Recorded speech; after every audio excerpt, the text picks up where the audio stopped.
Multiplication of vectors हमारा topic चल रहा था और जिसमें हमने एक वीडियो अपलोड किया है, वो किया है डॉट प्रोडक्ट को। हमने पढ़ा था कि दो वेक्टर्स को हम जब मल्टीप्लाई करते हैं तो जो आउटपुट आता है वो दो तरह से आ सकता है, और उन दो तरह से आने वाले आउटपुट से ही हमने जो मल्टीप्लिकेशन ऑफ वेक्टर है उसको हमने दो टाइप्स का बना दिया।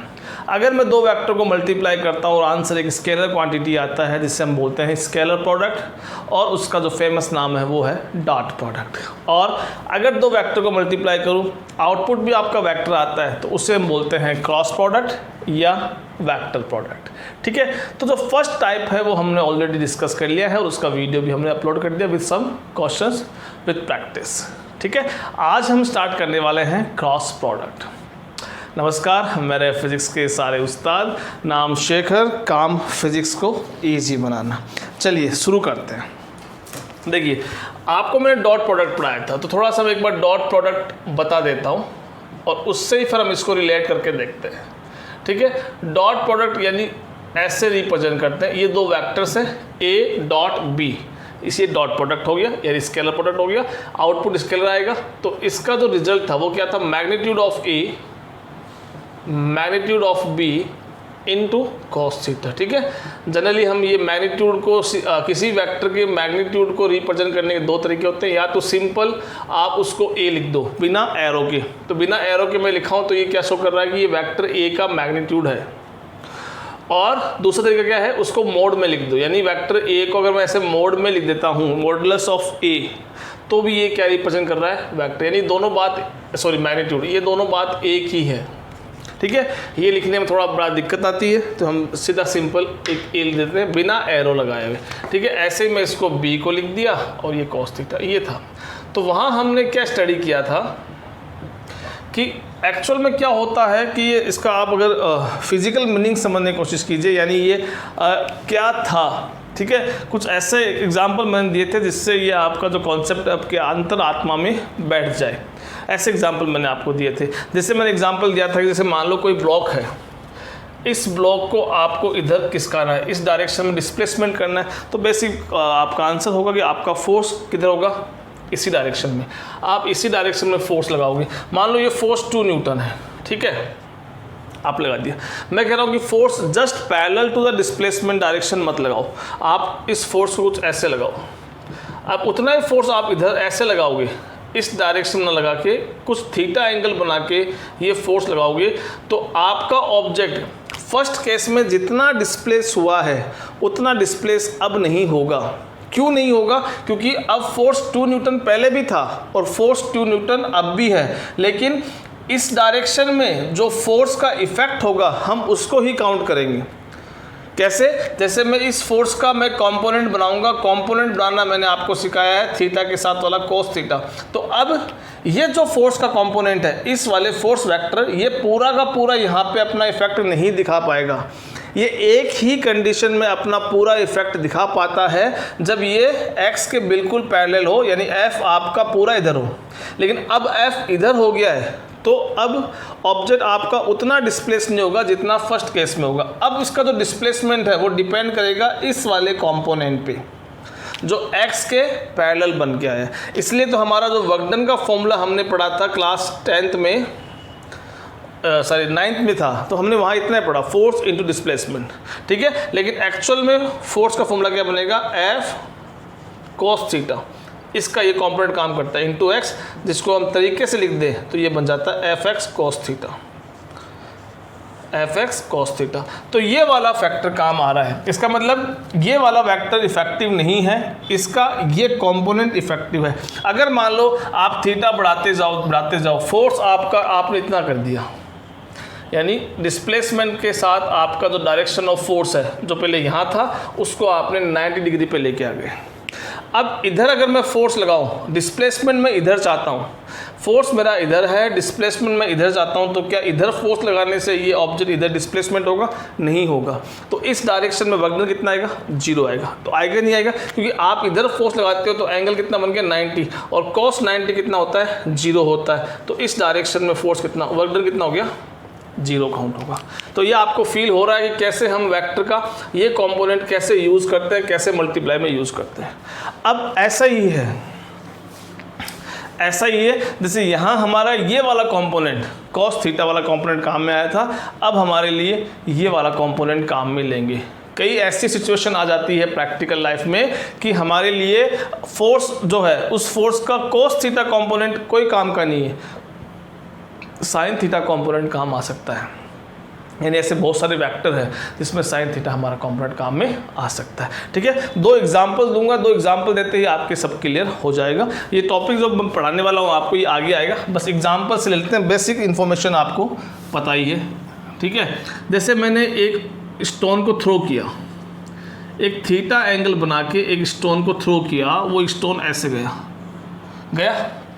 आपको मैंने पहले बताया था जब हमने ये रेजोल्यूशन ऑफ वेक्टर पढ़ा था, उसमें एग्जांपल लिया था। तो मान लो इसको v वेलोसिटी से मैंने थ्रो किया, तो मैंने अब यहाँ पे क्या कर दिया, 2 कंपोनेंट बनाए इस v वेलोसिटी के। एक कंपोनेंट थीटा के साथ वाला v cos थीटा, ये v cos थीटा कैसे बनता है, वीडियो अपलोड है, और थीटा के वाला v sin थीटा, ये 2 बना दिए मैंने। अब मैं आपसे क्वेश्चन पूछता हूँ कि आपको पता है कि ये दोनों वेलोसिटी कंपोनेंट्स हैं वो मिलके ही इसको इस तरह का मोशन देते हैं। अकेले इससे ये मोशन नहीं आ सकता, अकेले इससे ये मोशन नहीं आ सकता। अगर अकेला ये होता तो ये बिल्कुल ऐसे रगड़ता हुआ बिल्कुल सरफेस के टच रहता और रगड़ता हुआ आगे बढ़ता, यही तो होता। और केवल अगर ये ही कंपोनेंट होता तो क्या होता, ये बिल्कुल ऊपर जाता और वापस नीचे आ जाता, आगे तरफ नहीं जाता। पर दोनों कंपोनेंट एक साथ एक्ट करेंगे तभी तो क्या होगा, ये इस तरफ जाएगा, यानी ऊपर भी जाएगा आगे भी जाएगा। ये वाला ऊपर लेके जाएगा वेलोसिटी वाला कंपोनेंट, ये इसको आगे लेके जाएगा, दोनों एक साथ ऐड करेंगे तो ये इस तरह से कुछ जाएगा। कॉमन सेंस बात समझ में आ गई आपको। चलिए अब देखो, अगर आपसे देखो अब यहाँ कैसे हम कंपोनेंट्स का यूज़ करते हैं। अगर मैं कहता हूँ आपसे कि यहाँ से जो मैंने ऑब्जेक्ट थ्रो किया है वो ऑब्जेक्ट यहाँ पहुँचेगा, तो ये डिस्टेंस कितनी ट्रेवल करेगा, ये डिस्टेंस कितनी ट्रेवल करेगा। ठीक है, अब डिस्टेंस का फॉर्मूला क्या होता है, डिस्टेंस का फॉर्मूला होता है स्पीड इनटू टाइम। सबको पता है मेरे ख्याल में, स्पीड इनटू टाइम, ये तो फॉर्मूला होता है, स्पीड इनटू टाइम, यही फॉर्मूला होता है। तो अब देखो इस डायरेक्शन में आपको पता है कि ये जो डिस्टेंस x आई है उसके लिए रेस्पॉन्सिबल कौन सा है, v cos थीटा कंपोनेंट है। v sin थीटा की कुछ भी वैल्यू हो वो इस पार्टिकल को इधर लेके नहीं आएगा, उसका काम ऊपर ले जाने के लिए। यानी हमारे लिए जब डिस्टेंस निकालनी होगी तो हमें वेलोसिटी का ये कंपोनेंट ही काम आने वाला है। ठीक है, हम अब यानी जब हम डिस्प्लेसमेंट डिस्टेंस निकालेंगे तो स्पीड की वैल्यू v पुट नहीं करेंगे, हम स्पीड की value v cos theta put करेंगे। क्या पुट करेंगे, v cos थीटा, ये पुट नहीं करेंगे क्योंकि ये रेस्पॉन्सिबल है इसको जितना आगे ले जाना है। आगे बात समझ में। अब सिमिलरली अगर मैं आपसे कुछ क्वेश्चन पूछूं कि मुझे इसकी मैक्सिमम हाइट बताओ, ये ऑब्जेक्ट कितना ऊपर से ऊपर तक जाएगा, अब फिर वही दिमाग में आएगा, ये वाला कंपोनेंट यहाँ पे कोई काम का नहीं है, v cos थीटा कंपोनेंट कोई काम का नहीं है, ये वहीं का वहीं रहेगा, इससे कोई मतलब नहीं है, इसका काम केवल आगे लाने का है। आपको ऊपर कितना जा रहा है वो मतलब है, तो वो इस पर डिपेंड करेगा। ये वेलोसिटी कंपोनेंट जितना ज़्यादा होगा उतना ज़्यादा ऊपर जाएगा। यानी जब हम हाइट निकालेंगे तो हम v का भी यूज़ नहीं करेंगे, हम v cos थीटा का यूज़ नहीं करेंगे, हम किस कंपोनेंट का यूज़ करेंगे, v sin थीटा। क्यों, because this component is responsible for making it A height, इसको हाइट बनाने में काम करता है। आगे समझ में। तो ये कंपोनेंट भी काम आता है। कई बार जब ये कंपोनेंट काम आ रहा है तब आपका देख रहे हो आप ये कंपोनेंट कोई काम का नहीं। तो यहाँ भी ये हुआ, यहाँ भी इस फोर्स के 2 कंपोनेंट बन सकते हैं, F cos theta, F sin theta, पर हमें दिख गया है कि F cos थीटा यहाँ पे इंपॉर्टेंट है तो हम उसको लेके चल रहे हैं। अब ऐसे ही आज हम क्या पढ़ने वाले हैं कि कई बार cos थीटा कंपोनेंट कोई काम का नहीं होता है, जब मैक्सिमम हाइट की बात होती है तब हमें ये sin थीटा वाला कंपोनेंट चाहिए होता है। तो अब हम sin थीटा को लेके हम क्या करने वाले हैं, पढ़ने वाले हैं, और वो किस में आएगा, क्रॉस प्रोडक्ट में आएगा। आगे समझ में। एक एग्जाम्पल और ले लेते हैं, उससे आपको क्लियर हो जाता है। शुरू कर देते हैं, चलो टॉपिक कोई एग्जाम्पल लेते हैं।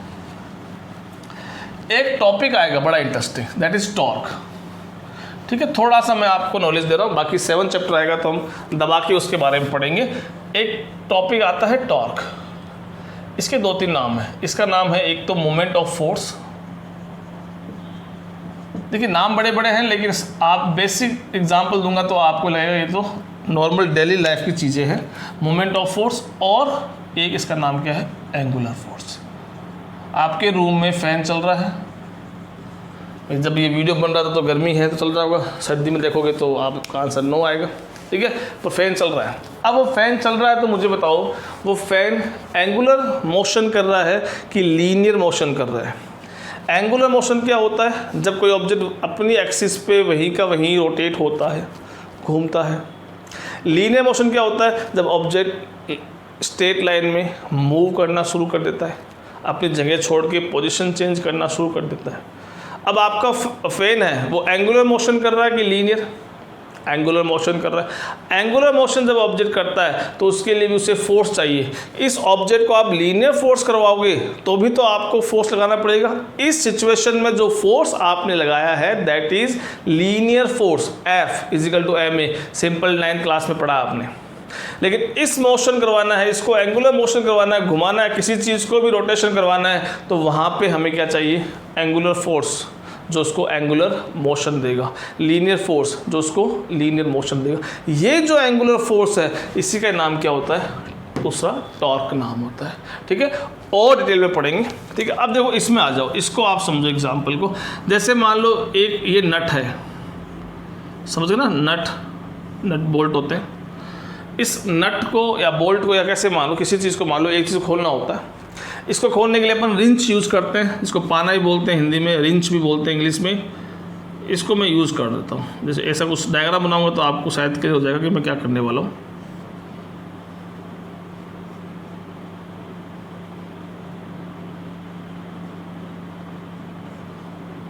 ऐसा कुछ होता है, सबके घर में होता है ना। ये खोलने वाले इसको पढ़ेंगे, इसको घुमाएंगे ऐसे तो ये नट या बोल्ट है वो ऐसे खुलना शुरू हो जाता है, ठीक है।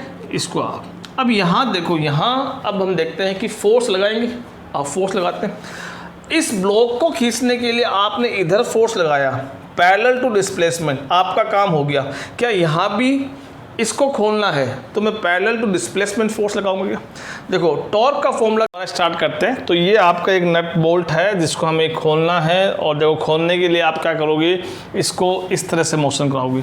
तो ये क्या होगा, इस तरह से मान लीजिए मैं इस पर इस डायरेक्शन में फोर्स लगाता हूँ तो ये इसका एक्सिस ऑफ रोटेशन, यानी इस एक्सिस के चारों तरफ ये ऐसे रोटेट होगा, यानी आपका इस तरह से ये रोटेशन करना शुरू करेगा और धीरे धीरे खुल जाएगा, ठीक है। तो आप क्या कर रहे हो, इसके अंदर एंगुलर मोशन लेके आ रहे हो, इसको एक एक्सिस के अलोंग मूव करवा रहे हो। जैसे एक फ़ैन घूमता है जिसको हमने एंगुलर मोशन बताया था, वैसे आपका ये जो नट है वो नट ऐसे घूमना शुरू कर देगा।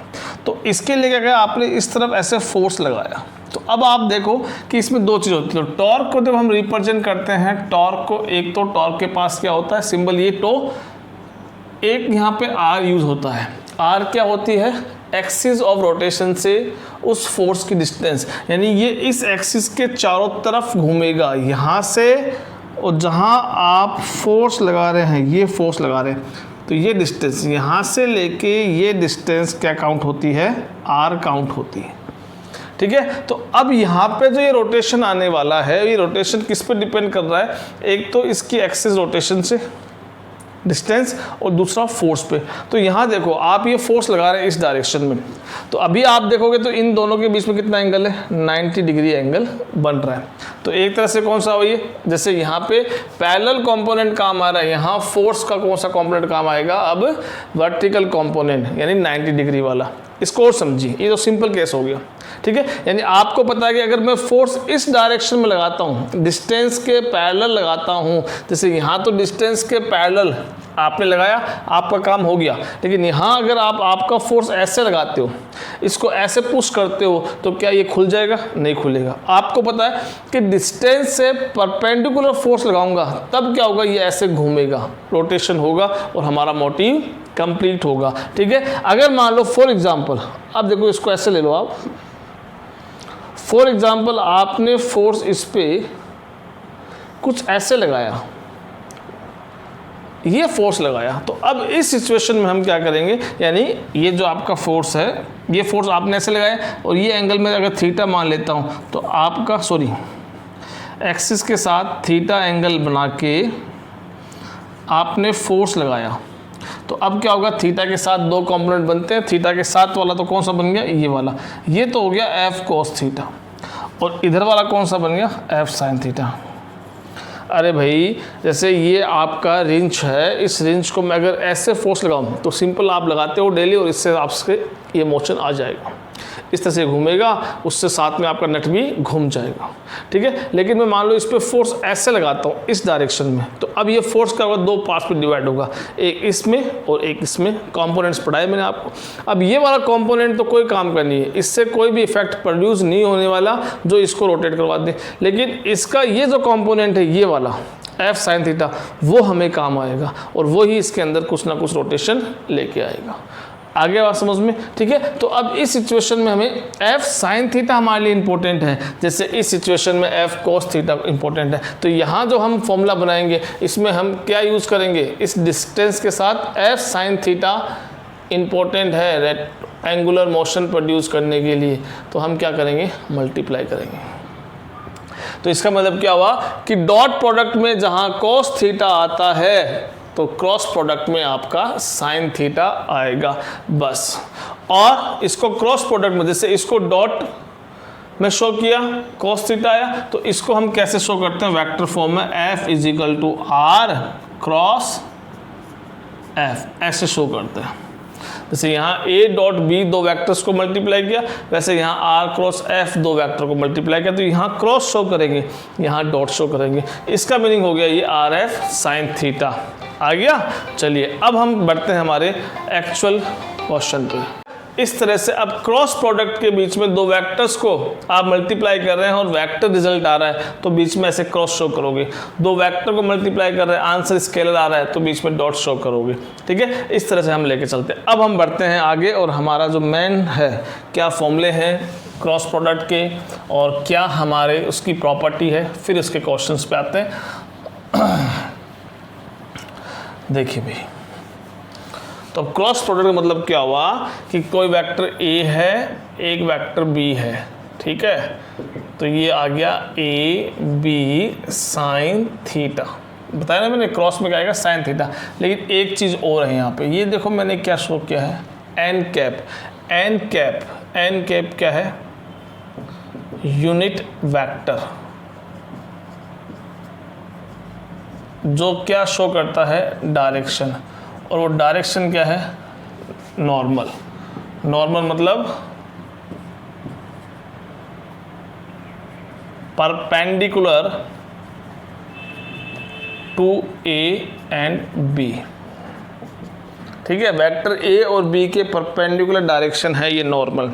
क्यों है ये डायरेक्शन, यहाँ डायरेक्शन नहीं थी, यहाँ क्यों आया, देखो यहाँ डायरेक्शन क्यों नहीं थी, क्योंकि डॉट प्रोडक्ट में आउटपुट स्केलर मिलता है, स्केलर में डायरेक्शन नहीं होती है, तो हमने यहाँ डायरेक्शन का कोई लेन देन नहीं था। इस सिचुएशन में मैंने कहा था कि वेक्टर्स को मल्टीप्लाई करें, आउटपुट वेक्टर आए, तो वहाँ क्या होती है, डायरेक्शन होती है। और वो direction n cap, n cap मतलब वो डायरेक्शन कैसे मिलेगी, जिन दो वेक्टर को आप मल्टीप्लाई कर रहे हैं उन दोनों के परपेंडिकुलर। जैसे ये वेक्टर ए इस डायरेक्शन में है, ये वेक्टर मान लो बी इस डायरेक्शन में है, ठीक है। ये ए और बी दो वेक्टर हो गए, तो इन दोनों के नॉर्मल कौन सा, ये वाला। अब मैंने ये जो पेन रखा है वो इसके साथ भी 90 बना रहा है और इसके साथ भी आप देखोगे तो 90, क्योंकि ये इसके साथ दूसरे प्लेन में, तो यहाँ भी एंगल 90 बनेगा और यहाँ भी एंगल इसके साथ 90 ही बनने वाला है। तो आपको ये ध्यान रखना है कि जो आपका आउटपुट आएगा वो 90 डिग्री आएगा, किसके, जिन दो वेक्टर्स को आपने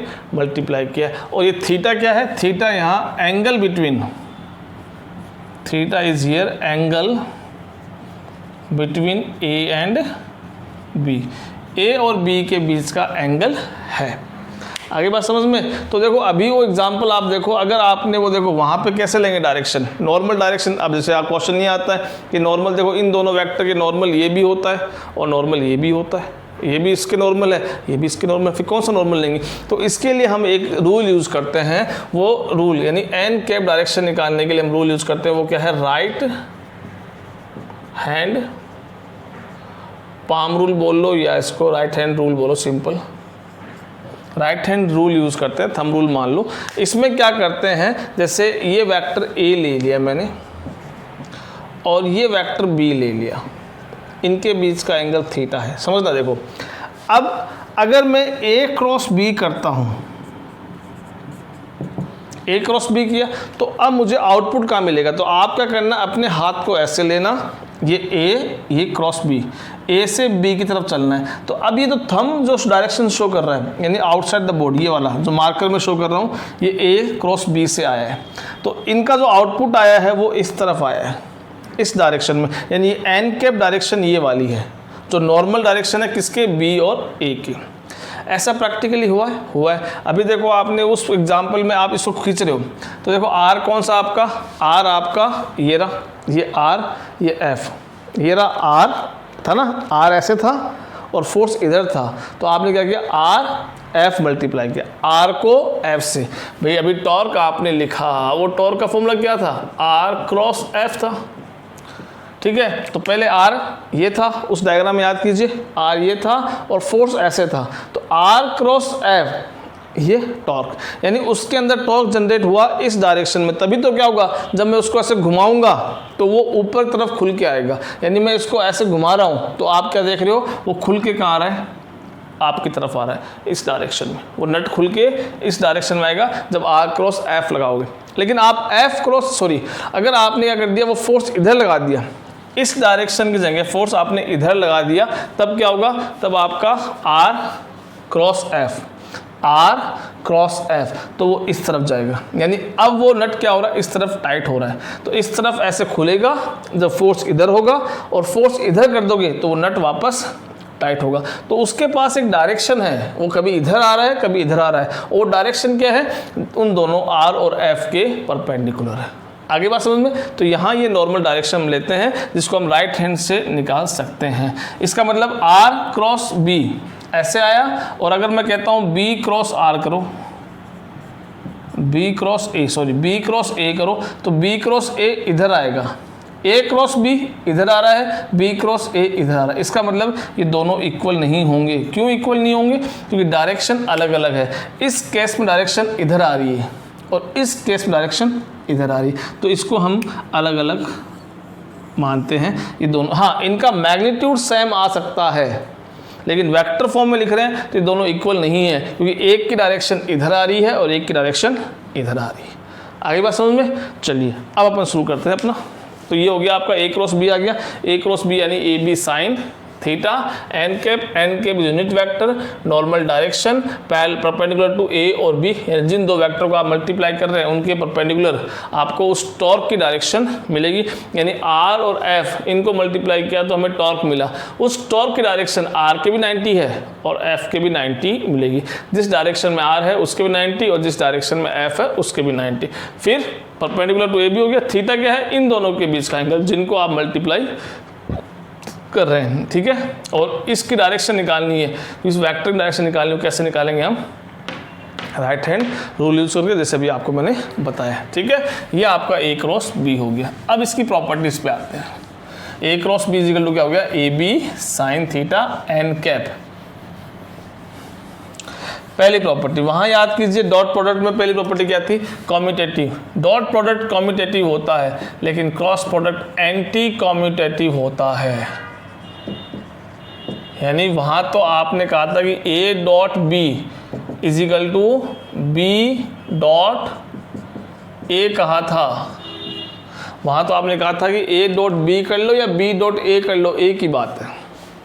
लेकिन A cross B is equal to not B cross A, दोनों इक्वल नहीं है। क्यों नहीं है? क्योंकि अभी मैंने आपको रीजन बताया कि आप जब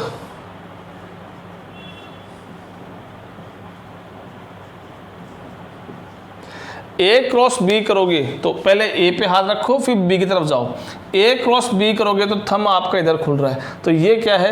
इनका जो आउटपुट आएगा उसकी डायरेक्शन। क्योंकि इनका आउटपुट एक वेक्टर आएगा जिसके पास डायरेक्शन होगी। वो डायरेक्शन हम किससे निकाल रहे हैं? राइट हैंड रूल से निकाल रहे हैं, और उसके अकॉर्डिंग ऐसे आ रही है। और अगर बी क्रॉस ए करूँगा तो पहले बी पे चलो फिर ए पे आओ, तो डायरेक्शन ऐसे आएगी। तो ये डायरेक्शन और ये डायरेक्शन इक्वल नहीं है, और वेक्टर क्या होता है, सब कुछ डायरेक्शनल खेल होता है। जब ये डायरेक्शन इक्वल नहीं है तो इनका आउटपुट जो आने वाला है वो वेक्टर भी हम इक्वल कंसिडर नहीं करेंगे, तो ये एंटी कम्यूटेटिव होते हैं। डिस्ट्रीब्यूटिव तो होते हैं, जैसे आपका स्केलर प्रोडक्ट होता है यानी डॉट प्रोडक्ट होता है, यानी ए क्रॉस करूँ मैं किससे, वेक्टर बी प्लस सी से, तो आप इसको ऐसे कर सकते हैं सेपरेट सेपरेट, ऐसे हम कर सकते हैं। ये सेकेंड प्रॉपर्टी इसकी है, ठीक है। थर्ड प्रॉपर्टी क्या है इसकी, अगर मैं दो सेम वेक्टर को मल्टीप्लाई करूं यानी ए क्रॉस ए करूं, तो बताइए क्या आंसर आएगा। सिंपल है, ए का मैग्नीट्यूड बी का मैग्नीट्यूड यानी इसी का मैग्नीट्यूड इनटू कॉस। अब दोनों क्या है, इक्वल वेक्टर है, ए है ये भी ए है, इन दोनों की डायरेक्शन सेम है। डायरेक्शन सेम होने से थीटा कितना होता है, 0 डिग्री होता है। दोनों एक ही डायरेक्शन में है, एक दूसरे के पैरेलल है, थीटा 0, साइन 0 कितना होता है, 0 होता है। आंसर क्या आ जाएगा, 0, यानी ए क्रॉस ए, यानी किसी वेक्टर का खुद के साथ ही अगर आप वेक्टर प्रोडक्ट निकालोगे तो आंसर आपका 0 ही आएगा, ठीक है। ऐसे अगर अपन एंगल निकालना हो तो एंगल निकाल सकते हैं। तो फोर्थ प्रॉपर्टी देखते हैं, फोर्थ और फिफ्थ देख लेते हैं। यानी आपको वेक्टर्स गिवन है और आपसे पूछा जाए कि इन दोनों वेक्टर्स के बीच का एंगल बताइए, यानी साइन थीटा अगर हमें निकालना हो तो फोर्थ प्रॉपर्टी क्या है, as A cross B is equal to A B sine theta N cap होता है। तो यहाँ से साइन थीटा मुझे निकालना हो तो A cross B divide by A B, इस ए बी को मैं नीचे ले आऊँगा, ठीक है। और आपका डायरेक्शन एन कैप की जरूरत नहीं है, एंगल निकाल दें, डायरेक्शन हटा दो। फिफ्थ, अगर डायरेक्शन निकालनी हो तो देखो इसी तरह से फॉर्मूला बन जाएगा, एन कैप को यहाँ रखो, बाकी सबको इधर ले आओ, यानी ये ए क्रॉस बी और divide by A B sine theta, ठीक है।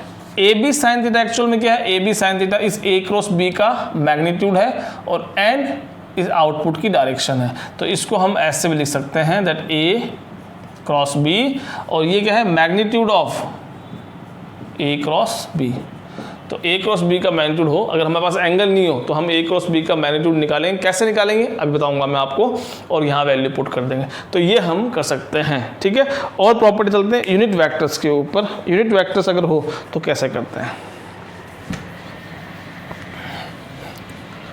थोड़ा अलग है इससे, किससे, डॉट प्रोडक्ट से। डॉट प्रोडक्ट से यहाँ पे यूनिट वेक्टर्स को आप अलग देखोगे। एक दो एग्जांपल दूंगा फिर आप अपने आप समझ जाओगे और सारा कर लोगे। जैसे 6 प्रॉपर्टी है शायद, unit vectors, cross product of unit vectors. Unit vectors बताया मैंने आपको, जिनका मैग्नीट्यूड सेम होता है, वो केवल डायरेक्शन शो करने का काम आता है। जैसे अपन ने एन कैप यूज़ किया है, एन कैप एक यूनिट वेक्टर है। चलिए कैसे होगा देखो, अगर मैं कह रहा हूँ कि मुझे आई क्रॉस आई करना है, ठीक है, तो अगर मैं देखो इस तरह से मैं दो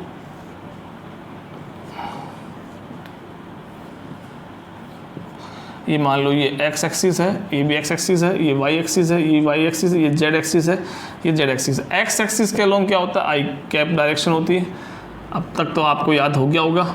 वाई एक्सिस जे कैप और जेड एक्सिस के कैप होती है। तो आई क्रॉस आई करूँगा तो देखो क्या है, आई आई एक दूसरे के पैरेलल होते हैं, एंगल कितना हो गया 0 डिग्री। तो क्या होता है फॉर्मूला आपका, अभी आपने पढ़ा है A cross B is equal to क्या होता है, magnitude of A magnitude of B sine theta और एन कैप उसकी डायरेक्शन। तो देखो ए आई डॉट आई, ए क्या है, इस वेक्टर का मैग्नीट्यूड, तो इस वाला वेक्टर यानी ये यूनिट वेक्टर का मैग्नीट्यूड कितना होता है 1, तो 1, इसका भी 1 और फिर साइन थीटा। आई और आई के बीच कितना एंगल है, 0 डिग्री है, दोनों पैरेलल है, 0। आंसर क्या जाएगा 0, डायरेक्शन छोड़ो क्योंकि आपका मैग्नीट्यूड ही 0 आ गया। तो आई क्रॉस आई करोगे तो 0 आएगा। अब बताइए जे क्रॉस जे भी कितना आएगा, 0 ही आएगा क्योंकि यहाँ भी थीटा 0 है। जेड क्रॉस जेड करोगे यानी के क्रॉस के करोगे तो भी 0 आएगा। यानी आई क्रॉस आई, जे क्रॉस जे, के क्रॉस के, ये सब 0 ही आने वाले हैं। डॉट प्रोडक्ट में क्या था, आई डॉट आई 1 था, जे डॉट जे 1 था और के डॉट के इक्वल टू 1 था। बाकी सब जीरो थे, यहाँ ये जीरो हो गए, अब बाकी सब की कुछ ना कुछ वैल्यू आएगी। कैसे वैल्यू आएगी तो देखो कैसे आएगी। अगर मैं कहता हूँ कि आई क्रॉस जे करो, आई क्रॉस जे करो, तो अब आई का मैग्नीट्यूड ठीक है, जे का मैग्नीट्यूड ठीक है, साइन आई और जे, क्यों थीटा किसके बीच का एंगल होता है, जिनको आप मल्टीप्लाई कर रहे हैं। आई क्रॉस जे कितना एंगल है आई और जे में, देखो डायग्राम में 90 डिग्री, ये आई और ये जे 90 डिग्री, साइन 91। अब नॉर्मल डायरेक्शन, आई और जे को कैसे मल्टीप्लाई करोगे, तो देखो अब इसको मैं यहाँ से हटा देता हूँ। अब हमें एक ही यूज है, एक का यूज़ करना है, तो मैं इसको हटा दिया यहाँ से। अब इधर आ जाओ, आप समझो फटाफट। आई को जे से मल्टीप्लाई करें तो आई ये रहा, जे इधर गए, इधर आए, ये कौन सी डायरेक्शन है, ये जेड एक्सिस है, ये वाला जो मैंने यहाँ शो किया ना, ये जेड एक्सिस है। तो आई क्रॉस जे इजिकल टू ये डायरेक्शन आ रही है। ये डायरेक्शन कौन सी है, जो जेड एक्सिस के अलोंग है, और उस डायरेक्शन नाम क्या है, के। तो यहाँ पे एन नहीं आएगा, क्योंकि अब हमें यहाँ की डायरेक्शन नाम पता है, वो क्या है, के डायरेक्शन आएगी, जो नॉर्मल है, क्योंकि जेड एक्स के भी नॉर्मल है और जेड वाई के भी नॉर्मल है। ठीक है, तो आपका I cross J 1 into 1 sine 90, 1 into 1 into 1 into K, last में क्या बचता है, के। यानी आई क्रॉस जे करोगे तो कितना आएगा, 1 आएगा। ठीक है, अब बताओ जे क्रॉस के करूँ मैं, तो ये रहा देखो जे, ये रहा, ये आपका जेड एक्सिस ध्यान रखना, बोर्ड के बाद जेड एक्सिस, ये आपका जे, ये आपका के, जे इंटू के, ये रहा जे इंटू के, इधर आया, इधर कौन है, एक्स एक्सिस, यानी आई कैप। तो जे क्रॉस के क्या आ जाएगा, आई कैप, क्योंकि वहाँ भी 1, इसका मैग्नीट्यूड 1, इसका मैग्नीट्यूड 1, दोनों के बीच का एंगल 90 साइन 90, और लास्ट में नॉर्मल कौन बच गया, आई कैप, तो इसका कौन आएगा, आई कैप। ठीक है, तो जे क्रॉस के आई कैप। अगर मैं पूछूं आपसे के क्रॉस आई बता दो, के क्रॉस आई, तो के कौन सा है, ये जेड एक्सिस, ये जेड एक्सिस, तो ये के क्रॉस आई, के क्रॉस आई, क्योंकि एक्स एक्सिस ये रही, तो के क्रॉस आई कौन आया, जे डायरेक्शन आई है, कौन सी आई, जे डायरेक्शन, वाई एक्सिस कह लो, तो ये आपका जे आ गया। ठीक है, तो आई क्रॉस जे के हो गया, जे क्रॉस के आई हो गया, के क्रॉस आई जे हो गया। अब मैं उल्टा पूछ लेता हूँ आपसे, मैं कहता हूँ कि जैसे ये 1 हो गया, ये सेकंड हो गया, ये थर्ड हो गया। अब मुझे बता दो, अगर मैं पूछूँ आपसे कि जे क्रॉस आई क्या होगा, इसका रिवर्स, जे क्रॉस आई, तो आप क्या करोगे, अब जे से स्टार्ट करोगे, जे ये रहा जे, और अब इधर आओ, जे क्रॉस आई, बोर्ड के अंदर गया, बोर्ड के बाहर के डायरेक्शन है, जेड एक्सिस है, तो बोर्ड के अंदर कौन होगी, negative Z axis, negative Z मतलब माइनस के, ये प्लस के है, तो ये कौन सा हो गया, माइनस के, तो आउटपुट क्या आएगा, माइनस के। और वैसे भी मैंने बताया था एंटी कॉम्यूटेटिव, अभी पढ़ी अपन ने एक property, A cross B is equal to B cross A नहीं होता, क्या होता है, A cross B minus B cross A हो सकता है, माइनस हो सकता है, नेगेटिव डायरेक्शन आती है ना, क्योंकि अभी देखा आपने ए क्रॉस बी इधर आया था, बी क्रॉस ए इधर, तो ये डायरेक्शन दोनों एक दूसरे के ऑपोजिट है, तो माइनस साइन हम यूज करते हैं डायरेक्शन ऑपोजिट अगर होती है तो। ठीक है, तो ऐसे यहाँ हो गया, आई क्रॉस जे अगर के है तो के क्रॉस जे उल्टा करोगे, सॉरी जे क्रॉस आई करोगे तो माइनस के आएगा। ठीक है, इसके बाद आ जाओ, इसका रिवर्स कर दो, इसका, यानी मैं कह रहा हूँ के क्रॉस जे, अब आप समझ गए, के क्रॉस जे, के कौन सा है, के ये रहा, ये रख के, और क्रॉस जे, तो के क्रॉस जे, के क्रॉस जे कौन सा है, ये डायरेक्शन, ये negative x axis, negative x axis मतलब इधर आई है तो ये माइनस का आई, तो ये माइनस का आई कैप। ठीक है, और लास्ट बचता है आपका ये वाला, कौन सा, इसका रिवर्स कर दो, आई क्रॉस के कर दो, क्या आएगा, माइनस का जे। अब आप समझ गए कैसे है। ठीक है, तो इसको याद रखना बड़ा इजी है, इन सबs को कैसे याद रखोगे, इनको याद रखने की छोटी सी ट्रिक है जो हर बुक्स में मिल जाएगी आपको। आई से स्टार्ट करो, जे आई जे और के ये ले लिया, तो आई टू जे जाऊंगा तो आई टू जे जाऊंगा तो के आएगा, ये के लिख दिया मैंने। जे टू के आऊँगा, जे टू के आऊँगा तो आई लिख दिया मैंने। के टू आई जाऊँगा तो क्या लिख दिया मैंने, जे लिख दिया। अब इसको उल्टा कर लो, ऐसे आ जाओ, आई टू के जाऊँगा तो आई टू के माइनस जे, यानी जे का माइनस जे, और एंटी क्लॉक चलूँगा वापस तो ये माइनस का ही दे सकते हो आप, और ये माइनस का के। तो ये साइकिल हमें इसको याद रखने में काम आएगी, इसको हम याद कर सकते हैं। ठीक है, अब हम देखते हैं क्रॉस प्रोडक्ट करते हैं। अगर हमें एंगल गिवन नहीं है और दो वेक्टर केवल गिवन है तो उनसे हम उसका रिजल्ट कैसे निकालते हैं बिना एंगल के। ये हमारी लास्ट प्रॉपर्टी है, चलिए देखते हैं। इसके लिए बोर्ड साफ प्रॉपर्टी है। जैसे मान लो आपको दो वेक्टर ये रखे हैं जिनके तीनों डायरेक्शन कंपोनेंट है, यानी ए वेक्टर दे रखा था तो 3 डायमेंशन उसके कंपोनेंट्स हैं। कॉम्पोनेंट्स बनाना सीखे आपने, ए एक्स में, ए वाई में, ए जेड में, ठीक है, तीनों में, और बी के भी मान लो तीनों में है। अगर नहीं है तो वो 0 जाएगा, ठीक है, क्योंकि हम तो फॉर्मूला बना रहे हैं, फॉर्मूला हर के लिए वैलिड होना चाहिए। ठीक है, तो अब देखो इसको हम एंगल गिवन नहीं है, फिर आपसे पूछ रहा है कि ए क्रॉस बी का प्रोडक्ट बताओ। अगर एंगल गिवन होता क्या करते हैं अपन, simple A B sine theta, result आ गया। लेकिन यहाँ एंगल गिवन नहीं है, तो अब एक मेथड बता रहा हूँ मैं आपको, वो मेथड केवल उसका डेरिवेशन मान लीजिए, सिंपल समझ लेते हैं एक बार, लेकिन उसको वो लेंदी होगा, उसको हम यूज़ ना करके उसका एक अल्टरनेट मेथड है वो यूज़ करेंगे। पर वो अल्टरनेट मेथड तभी समझ में आएगा जब हमें पहले ये लेंदी वाला मेथड समझ में आएगा। पहले हम इसको कर लेते हैं। देखो इसमें क्या करेंगे हम, अब इनको मल्टीप्लाई करेंगे, ax को bx से मल्टीप्लाई करेंगे तो ये ax आ गया, ये bx आ गया। लेकिन यहाँ डायरेक्शन वेक्टर है i और इधर भी i है, तो ये क्या हो रहा है, क्रॉस प्रोडक्ट हो रहा है, तो यहाँ क्या आएगा, i क्रॉस i आएगा। ठीक है, ऐसे ही इसको ax को इससे मल्टीप्लाई किया। ठीक है, अब आप भी साथ साथ करते जाओगे, समझ में आ गया वो क्या चल रहा है।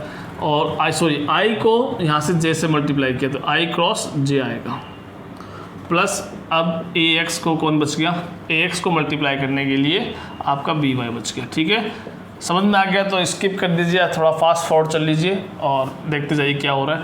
अब i को k से मल्टीप्लाई करेंगे क्योंकि z आ गया, i को k से मल्टीप्लाई करेंगे। ये तो ax सबसे मल्टीप्लाई हो गया, लेकिन अभी काम पूरा नहीं हुआ है, ay को सबसे मल्टीप्लाई करेंगे अब। तो ay किससे मल्टीप्लाई होगा, bx से, और इसके पास j है, इसके पास i है, तो ये j क्रॉस i आ जाएगा। ठीक है, प्लस आगे जाइए, यहाँ पे चलेगा लाइन। अब ay को by से मल्टीप्लाई करूँगा, क्या आएगा, j क्रॉस j। y को bz से मल्टीप्लाई करूँगा, क्या आएगा, j क्रॉस k। देखते जाइए यही हो रहा है कि नहीं हो रहा है। अब y सबसे मल्टीप्लाई हो गया, z बचता है, तो पहले मैं z को किससे मल्टीप्लाई किया, bx से मल्टीप्लाई किया, तो क्या आया, k क्रॉस i आया। ठीक है, उसके बाद मैंने az को by से मल्टीप्लाई किया, क्या आया, k क्रॉस j आया। और लास्ट में मैंने az को bz से मल्टीप्लाई किया, क्या आया, k क्रॉस k आया। ये आपका आ रहा है। अब यहाँ पे देखो, इन सब का यूनिट वेक्टर्स का क्रॉस मल्टीप्लाई अभी मैंने आपको बताया है। अब मुझे यही बता दो आप, ठीक है, ये नोट कर लेना। आप मैं ऊपर ही इसको चेंज करूँ ताकि मुझे पूरा बोर्ड साफ ना करना पड़े। जैसे i क्रॉस i कितना होता है, 0 होता है। i क्रॉस i 0 होता है, तो ये पूरी टर्म कितनी हो गई, 0 हो गई। i क्रॉस j कितना होता है, k होता है। i क्रॉस j क्या होता है, k होता है, तो यहाँ पे ये k आ गया जी।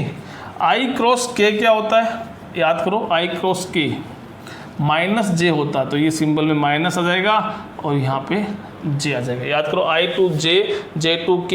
अब i क्रॉस k चलोगे तो उल्टा आ रहे हो आप, एंटी क्लॉकवाइज, माइनस का j आएगा। ठीक है, j cross i anti clockwise जा रहे हो, j cross i anti clock में क्या आएगा, माइनस का k आएगा। ठीक है, j क्रॉस j क्या होता है, 0 होता है, तो पूरी टर्म कितनी हो गई, 0 हो गई। j क्रॉस के क्लॉकवाइज जा रहे हो तो i आएगा, जिसको मल्टीप्लाई कर रहे हो उसके अलावा जो बच गया है उसको लिख दो। j को k से मल्टीप्लाई कर रहा हो, कौन बच गया, i बच गया, i लिख दो। k क्रॉस i क्लॉकवाइज चल रहे हो तो प्लस का j, k क्रॉस k क्या आएगा, k cross j anti clockwise चल रहे हो तो माइनस का i आएगा। ठीक है जी, ये हो गया। और लास्ट में k क्रॉस k 0, तो ये 0 हो गया है, इसको हटा दो, कोई जरूरत नहीं है। तो अब देखो आपके पास क्या बच गया, ये टर्म बच गई। यहाँ पे देखो पहले मैं कर रहा हूँ i वाली टर्म कॉमन ले लेता हूँ। i किस किस के पास है, इधर आ जाइए। i यहाँ है, i यहाँ है, यानी a y b z के पास i है, और माइनस का कौन बच गया, a z b y, ठीक है, प्लस अब मैं j कॉमन ले रहा हूँ। j कहाँ कहाँ है, j एक तो ये रहा, यानी a z b x और माइनस का a x b z, कोई दिक्कत। अब k बच गया लास्ट में, तो ये k आ गया, k ये रहा, तो a x बी वाई और माइनस का ए वाई बी एक्स बच गया, और ये आपका के कॉमन आ गया। ये हमारा लास्ट एक्सप्रेशन है। यानी अगर हमें ये वेक्टर्स गिवन है और हमें उस ए क्रॉस बी का रिजल्ट निकालना है, तो इन सब की वैल्यू यहाँ जो भी क्वेश्चन में गिवन होगी 2 3 1 वो तो भी, उन सब की वैल्यू यहाँ पुट करोगे, सॉल्यूशन निकालोगे, आई प्लस जे प्लस के की फॉर्म में आंसर आएगा, ठीक है। अब यहाँ ये इनको याद रखने का तरीका थोड़ा सा एक ट्रिक लेते हैं, मैट्रिक्स ट्रिक यूज़ कर लेते हैं। उसमें हम क्या करने वाले, देखो बताता हूँ मैं कैसे करना है। तो इसका ऑल्टरनेट मेथड क्या है याद करने का, ये तो बेसिक है, लिख लिया होगा आपने शायद। अब देखो इसका ऑल्टरनेट मेथड क्या है, कि यानी इसी रिजल्ट को, ये रिजल्ट है तो ये रिजल्ट काम आएगा, ठीक है। बस इसको इस तरह से याद रखने का तरीका क्या है कि कैसे इसको हम सीधा इम्प्लीमेंट करें, याद करें। उसके लिए हम एक तरीका अपनाते हैं। तरीका क्या है, जैसे A क्रॉस B कर रहे हैं, ठीक है, तो इस तरह से हम I J K, ये तीन चीज़ है, I J K। अब पहले तो A के सारे कॉम्पोनेंट लिखो, AX AY AZ, उसके नीचे B के BX BY BZ, ठीक है। इस रिजल्ट से अपन मैच करेंगे, इसको ध्यान रखना। अब कैसे करना है, पहले क्या करना है, आपको i लेना है। ये i मैंने ले लिया। जब आप i ले रहे हैं तो i की ये कॉलम और i की रो, यानी i की ये रो और i की ये कॉलम, ये भूल जाओ। अब ये चार टर्म्स आपके सामने बचे हैं, इनको क्रॉस मल्टीप्लाई कर दो, यानी a को ay को bz से मल्टीप्लाई करो, फिर माइनस az को by से मल्टीप्लाई करो, यानी ये i तो आपने ले लिया। अब ay को bz से मल्टीप्लाई करो, तो ay bz माइनस आएगा, ध्यान रखना, और az को by से, तो az को by से, देखो यही टर्म आ गई, ay bz minus az by, और ये i आ गया, प्लस। अब जब मैं j की बाई लूँगा, देखो यहाँ पे j, जब मैं ये j लूँगा तो यहाँ से इसको हटा दो। अब ये j के लिए मैंने क्या किया, ये हटा दिया। जब मैं j को लूँगा तो देखो क्या करूँगा, ये j जो है तो j के जो कॉलम और j की रो ये हटा दो। अब ये दो बच गए, लेकिन अब क्या है, हमें चलना क्या, सीक्वेंस में, ठीक है। तो अब पहले मैं इसको इससे मल्टीप्लाई करूँगा और फिर माइनस इसको इससे मल्टीप्लाई करूँगा। ध्यान रखना, इसको इससे मल्टीप्लाई मत कर देना, पहले मैं इसको इससे मल्टीप्लाई करूँगा, यानी az bx और माइनस का अब ax bz, ax bz, second term हमारी, प्लस। अब जब k लूँगा तो अब क्या करना है, इसको हटा दो, ये हटा दो। k लूँगा तो k की रो और k का कॉलम ये छोड़ दो, ये बच गए। अब इनको क्रॉस मल्टीप्लाई कर दो, इसको आपस में कर दो माइनस, इसको आपस में कर दो, तो ax by minus ay bz,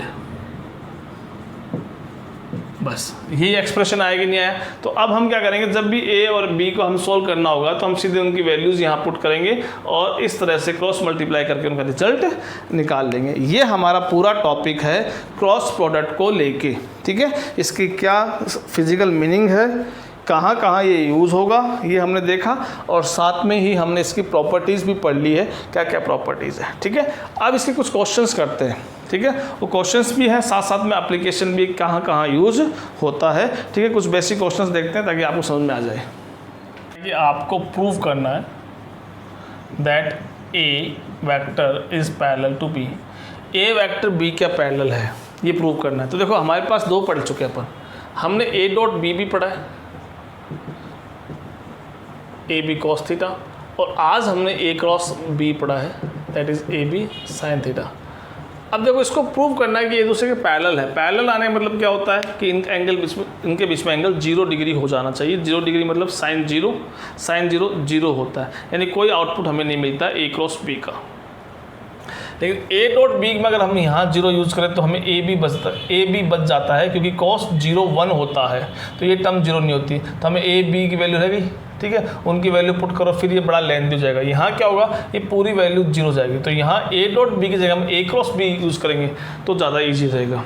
लेकिन जब परपेंडिकुलर बताना हो, दो वेक्टर्स प्रूव करना हो, तो ए डॉट बी वाला यूज़ करेंगे, क्योंकि कॉस 90 उस केस में 0 हो जाता है। ठीक है, तो आपका ए क्रॉस बी इजिकल टू अगर 0 है तो ये दोनों एक दूसरे के पैरेलल है। तो क्या 0 है कि नहीं है, तो देखो अब देखो 2i अभी वाला मेथड यहाँ यूज़ होगा, और देखो कैसे यूज़ होता है, 6i + 9j + 3k is equal to 0 prove करना। तो अब मैं वो मैट्रिक्स मेथड बताता हूँ आपको, i j k। ठीक है, i अब देखो यहाँ क्या आएगा, पहले a के सारे टर्म्स 2 3 और 1, तो 2 आएगा, -3 आएगा और -1 आएगा, फिर b का -6 9 और 3। ठीक है, अब इसको 0 प्रूव करना है, 0 को आना चाहिए। तो देखो कैसे आएगा, अब देखो यहाँ से क्या करना है, पहले बताया मैंने आपको, i को जब लेंगे, पहले हम i को लेंगे, अब i की रो i की कॉलम छोड़ दो, i का कॉलम i का रो छोड़ दो, क्रॉस मल्टीप्लाई कर दो, तो -3 और 3 माइनस का 9, फिर फॉर्मूले का माइनस साइन, अब 1 और 9 माइनस का 9, फॉर्मूले का पहले से माइनस है तो 2 माइनस हो के प्लस का 9 बन जाएगा। ठीक है, अब j निकालते हैं, तो प्लस का j, अब जब j लेंगे तो j का कॉलम और j की रो छोड़ दो। अब इधर से स्टार्ट करेंगे, तो -1 -6 प्लस का 6, फॉर्मूले का -3 और 2 प्लस का 6 प्लस k जब लोगे तो k का कॉलम छोड़ दो, k की रो छोड़ दो, 2 और 9 18, -3 -6 प्लस का 18, पर फॉर्मूले का माइनस तो वही, तो अब आपको दिख रहा है 0 0 0 क्या है 0। तो हमने प्रूव कर दिया कि ए क्रॉस बी क्या एक दूसरे के पैरेलल है। ठीक है, एक क्वेश्चन। अब इसका एरिया निकालने वाला क्वेश्चन देखते हैं। इसमें कह रहा है वो आपसे कि ए बी दो एडजेसेंट वेक्टर्स है जो दो पैरेलल साइड्स बना रहे हैं, सॉरी दो एडजेसेंट साइड्स बना रहे हैं, किसकी, एक पैरेललोग्राम की। तो उस पैरेललोग्राम का एरिया निकालना है। तो देखो एरिया, यानी इसको मैं पहले पैरेललोग्राम कंप्लीट कर लेता हूँ। तो ये पैरेललोग्राम बन जाएगा, ऐसे पढ़ रखा आपने पहले, ये आपका पैरेललोग्राम बन गया। ए क्रॉस बी इसकी दो एडजेसेंट साइड हो गई। अब इसका एरिया निकालना है। तो एरिया ऑफ पैरेललोग्राम, स्पेलिंग देख लेना, स्पेलिंग डजंट मैटर, पैरेललोग्राम। ठीक है, क्या होता है पैरेललोग्राम, होता है base into height, base into height इसका एरिया होता है। ठीक है, तो बेस देखो यहाँ पे ये बेस है, ये बेस है कि नहीं, यानी ये बेस है ए इंटू हाइट। हाइट कौन सी होती है, हाइट ये वाली होती है, ये वाली हाइट काउंट होती है। तो ये हाइट हम कैसे निकालेंगे, तो देखो ये हाइट जो है इसके इक्वल में यहाँ पे एक लाइन ड्रॉ कर दो। ये अब ये इसके पैरेलल है, तो मानिए ये हाइट एक वेक्टर, अगर मैं बताता हूँ हाइट आपको एक वेक्टर बताता हूँ, तो ये वेक्टर के ये वाला वेक्टर क्या हो जाएगा, इक्वल वेक्टर होगा, कि दोनों की डायरेक्शन सेम है, दोनों का मैग्नीट्यूड सेम आएगा, तो इक्वल डायरेक्शन होगा। अगर ये एंगल थीटा इनके बीच में है, तो आपको पता है कि अब इस बी का मैं, ये बी ये जो वेक्टर है इसका मैं बनाऊँ कंपोनेंट, एक तो इस डायरेक्शन में ए कॉस थीटा और एक इस डायरेक्शन में, सॉरी ए नहीं बी कॉस थीटा और इधर बी साइन थीटा, क्योंकि मुझे क्या चाहिए, हाइट चाहिए, तो मैं कौन सा यूज़ करूँगा, बी साइन थीटा। तो हाइट क्या होगी यहाँ पे, बी साइन थीटा, ये हो गया। ठीक है, तो अब यहाँ ए और बी क्या है, ए का मैग्नीट्यूड और बी का मैग्नीट्यूड, तो ए और बी का मैग्नीट्यूड आप यहाँ निकाल सकते हैं। कैसे निकालेंगे, इसका मैग्नीट्यूड 3 का स्क्वायर प्लस 4 का स्क्वायर, इसका मैग्नीट्यूड, अच्छा करने की जरूरत नहीं, देखो सीधी सी बात है, वो यहाँ छोड़ो। ये देखो ये क्या बन रहा है आपका, चलो देख लेंगे इसको यूज़ आएगा। तो यहाँ देखो ये ए बी साइन थीटा बन गया है, ए बी साइन थीटा बन चुका है। ए बी साइन थीटा किसका एक्सप्रेशन है? ए क्रॉस बी का एक्सप्रेशन है।